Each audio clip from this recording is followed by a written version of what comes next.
Bonjour, c'est Flo et tout de suite ces infos de la semaine 35.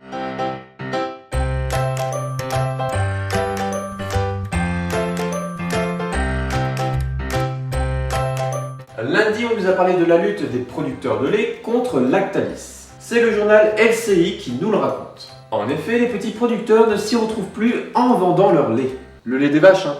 Ouais, je vois venir.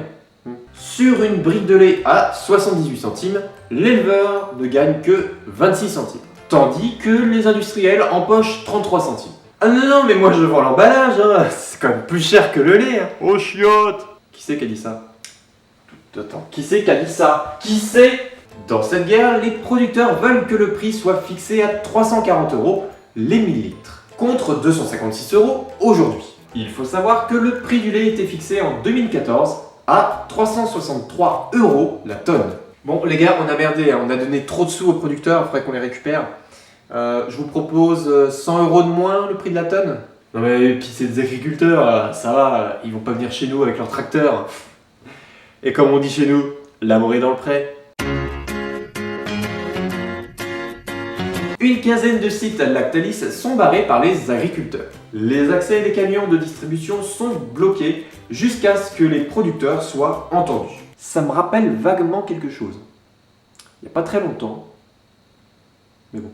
Mardi, une info du journal Le Figaro et France TV Info nous racontent qu'il va y avoir du changement dans les classes. La réforme des collèges. Pour résumer, les cours seront mélangés. On aura par exemple physique-chimie et biologie dans le même cours. Comme ça. Alors les enfants, si je mélange de l'eau de chaux avec du soufre, eh bien on s'aperçoit que ça crée un spermatozoïde qui, avec la pesanteur, plonge. Des questions? La deuxième langue étrangère obligatoire devra être à la 5e au lieu d'être à la 4e. Le grec et le latin disparaîtront des langues facultatives de la 6e.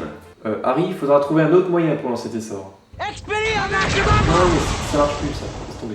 La ministre de l'Éducation, Nadja Vallaud-Belkacem, je ne répéterai pas deux fois, veut interdire les Pokémon rares à l'école.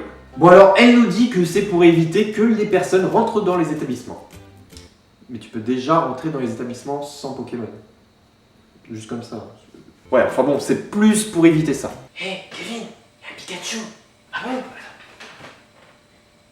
Oh, qu'est-ce que vous faites avec vos téléphones là? Non, je veux pas les voir, hein. Sinon c'est 3 heures de colle. Mais monsieur, il y a un Pikachu. Quoi? Non mais attends, mais t'aurais pas pu me le dire? Putain, il est où? Il est où? Bref, il y a trop de réformes, donc je vous ai mis un petit lien dans la description de cette vidéo. Mercredi, le journal L'Express nous parle du Coca-Cola. Vous savez, cette boisson pleine de sucre là qui vous troue l'estomac, hein? Ok, je m'énerve pas. Donc, les salariés de l'usine de Coca-Cola dans le Var à Signes ont trouvé 370 kilos de cocaïne. Bon ok, certains vous diront... Bah de toute façon, ils en mettent dans le coca, hein. C'est connu, ça se sent. Ça sent très bon même. La drogue provient de l'Amérique du Sud et a une valeur marchande de 50 000 €. Alors par contre, la phrase du président de Coca-Cola Midi, Monsieur Jean-Denis Malgras, était un peu magique. J'avoue. Je vous la refais. Monsieur Malgras, vous êtes le président de Coca-Cola. Une réaction pour les inflos? C'était une très mauvaise surprise. Bon, alors, mauvaise surprise du sens... Bah, j'ai trouvé ça dans mon entreprise, c'est ignoble. Ou dans le sens... Oh la vache, ils m'ont chopé. Ça peut traiter à confusion. Enfin, ce que l'on sait, c'est qu'une enquête a été ouverte et que les salariés seraient innocentés. Les salariés, pas le patron. Dommage pour lui. Alors oui, jeudi, c'était la rentrée scolaire. Mais c'était aussi le jour du changement pour notre vie quotidienne. C'est ce que nous rapporte le journal 20 minutes. Pour commencer, le prix du gaz va augmenter de 0,4%. Bon, en même temps, on est tellement habitué à le voir augmenter le prix du gaz, maintenant on n'y fait plus attention. C'est une broutille. Ensuite, le RSA, le revenu de solidarité active, est revalorisé de 2%.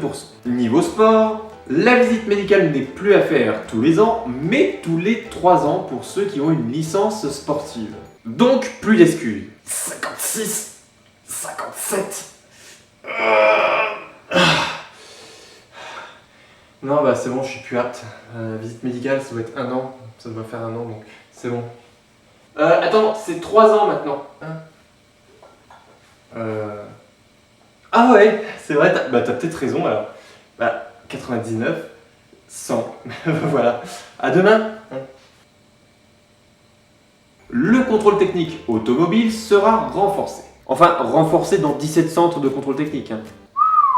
Mollo, mollo. Il y aura donc des nouvelles mesures d'émissions polluantes. Ce dispositif sera implanté dans tous les centres d'ici 2019. Pour le moment, c'est du test, mais après la période, si tu pollues trop, tu payes plus. Alors non, ce n'est pas dégueulasse, c'est normal. Ceci est un message du ministère du gouvernement. Pété de thunes, bordel! Et pour finir la semaine en beauté, ce vendredi, un japonais s'est sauvé des griffes d'un ours en pratiquant le karaté. C'est une info insolite du journal La Dépêche. Allez, on se dépêche les enfants.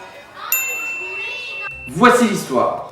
Un japonais de 63 ans se retrouve à pêcher dans un torrent en montagne.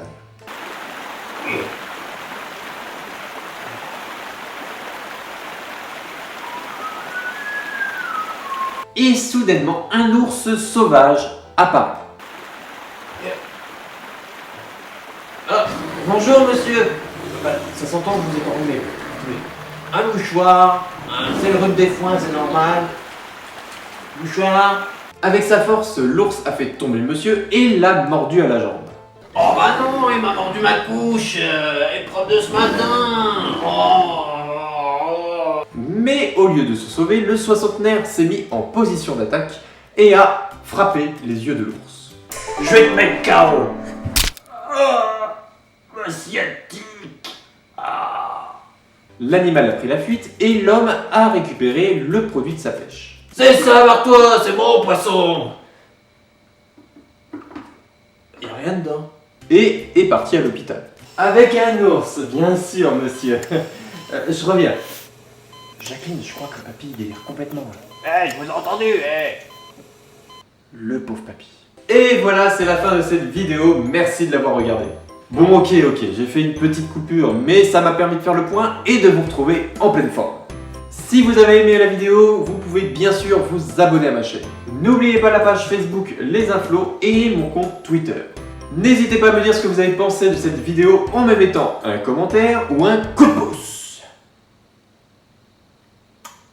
On se retrouve samedi prochain sans faute. Sur ce, prenez soin de vous